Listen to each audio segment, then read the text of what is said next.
So what we did was we shared with you guys the PDFs of the different sheets. I'm going to be bringing up in place of this Pain Made Easy logo, the sheets, but you might not be able to read all the details. So I'll ask you to pull out your sheets. And the first one, we're going to go through the first 5 again today. So we're going to start with that DVPRS. So this is the DVPRS. I'm going to go ahead and share full screen with you. So this is the DVPRS. It was developed in part by Catherine Schottmeyer with the Department of Veterans Affairs in America. And it is the Department of Veterans Pain Rating Scale. The purpose of this scale, in the way I use it, is to make sure that we're speaking the same language, to begin transitioning the client from thoughts of pain to thoughts of function.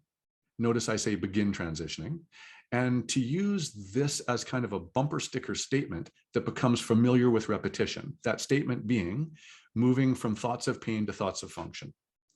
It provides a familiar introduction because people are used to rating their pain, and enhances our therapeutic alliance in concentrating on the client's perspective immediately. It also creates a platform for the mindset reset, which again switches from pain thoughts to functional thoughts.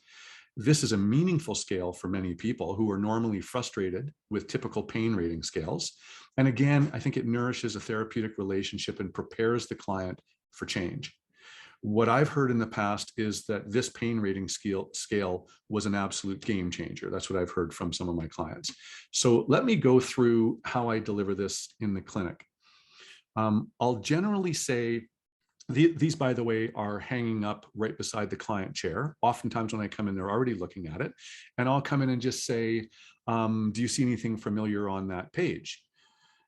If you could for me, why don't we talk about what your average or general pain is throughout the week? And why don't you give me a number that might describe that pain? So they'll look to this and they'll say, maybe it was a 9. When they say it's a 9, I say, well, let's just take a peek at that functional statement that's right below it. So 9 says, can't bear the pain, unable to do anything. And they'll say, yes, that's correct. So I'll go, okay, well, if you look at number 8 says it's awful or hard to do anything. Does that describe you?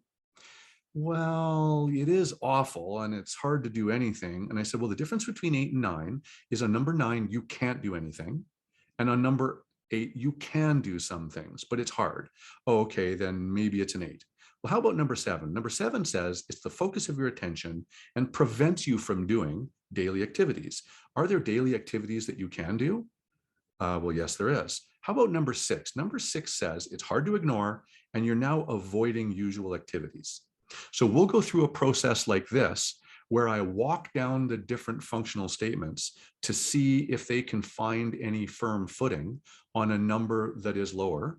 But more importantly, I spend almost all my time talking about functional statements. So that's kind of how I deliver it in the clinic. And the other therapists that I've had who have started to use this in their practice have said that just by having it in the room has decreased their pain rating and provided them a certain amount of relief.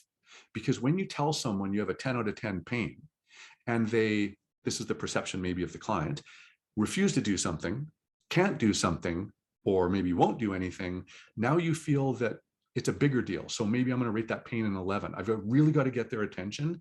And it's just saying it's a 10 out of 10 isn't working. I'm going to say 11. I mean, the highest number I've had is a person say, laugh and say, well, these numbers aren't on the scale, but I'm telling you right now it's an 11. If you were to allow me to use any other numbers, I would easily say 20 or 30. And so again, what does this mean for the client? To me, it means that they're not getting what they want. This probably isn't a good scale for them. And it's probably a great idea to change from a numerical pain rating scale to a functional pain rating scale, which, as I said, that's the one of goals of the DVPRS, is it starts to get us to switch to function. So back to the general guideline of how this session works. So in that teaching demonstration, I asked the client, does this make sense? I'm checking with them to make sure that my content is hitting them and sticking. I asked them, can you think of examples of how this applies to you? So hopefully you've noticed me do that. When they have an example, I expand on it so I can get a better idea and I can constantly hear them speaking and they can hopefully constantly feel heard.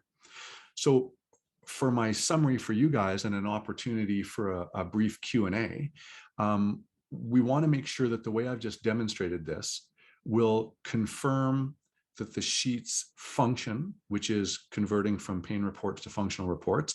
And how does it sit within the program? Well, in this case, it's the start of it. It's always the start of it for me. And the purpose is always to get them to think about function, which they might not have been thinking up so much prior to coming in.